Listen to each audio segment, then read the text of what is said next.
50 plus years, the papacy has only been a permanent observer in the United Nations. And what happened? What did the Pope do? He ascended. Well, what does that mean? Vatican presents accession to UN and Paris climate agreements. More on Pope Francis's accession to the UN. Humanity has moral obligation to fight climate change, Pope says. You know, one of the 21st century problems that the UN pact is going to fight. So let's take a look at that word that the Pope used. It's used in context, the Queen's ascension to the throne. Revelation 18:7, for she saith in her heart, I sit a queen, and am no widow, and shall see no sorrow.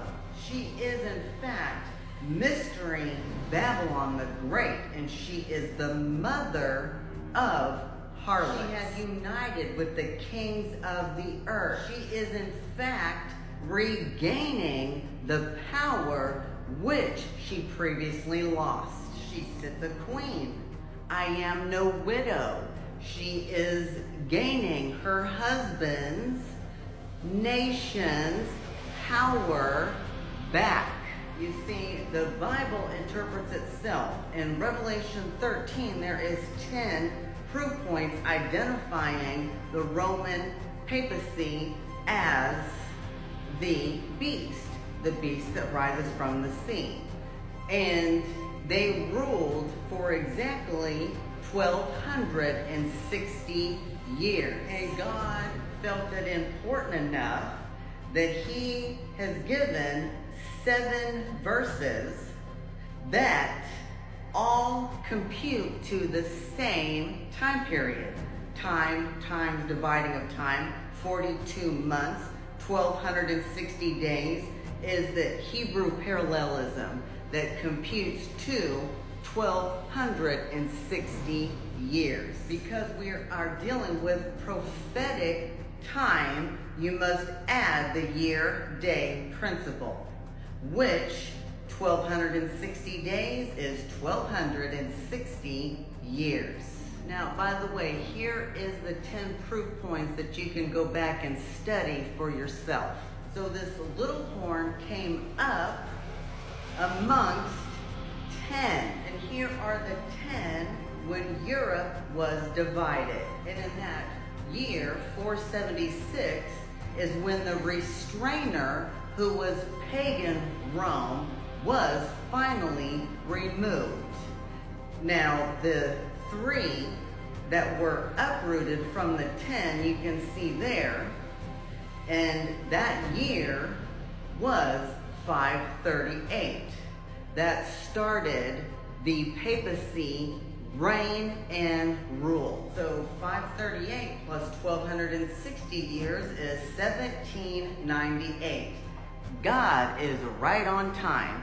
And what happened in 1798? Well, Napoleon's general birth year captured the then Pope, essentially wounding the beast. The papacy lost their civil power. So of the 10 proof points, there's only one that is now being fulfilled, which is the papacy's wound will be healed, which is why she sits. She has ascended her ascension to the UN. She sits a queen because she will regain her power. Now what's interesting, Revelation 18:7, she says, I sit a queen. I am no widow.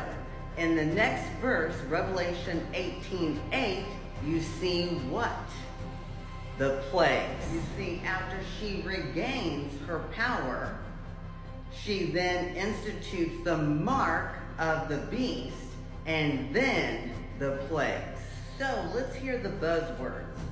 What are the global shocks that will enact the UN's pact and authority. You will in fact see the linking of the papacy, the United Nations, the World Economic Forum, and the World Health Organization. Major climatic event, future pandemic risks, biological agents, disruption of global flow of goods, digital, cyberspace, cyber attack, a major event in outer space, and lastly, a black swan event. And I can assure you it is prepared. Now, did you notice that the UN summit was called the Pact Preparing the Future? You see, they're preparing the future, not preparing for the future. Do you see and hear the difference? In the last video clip I'm going to show you is the World Economic Forum, Charles Schwab, and I cannot, this man's voice is so creepy to me. I'm sorry. God forgive me. Your Royal Highnesses, Excellencies, distinguished heads of state and government, the future is built by us. That's it. By a powerful community.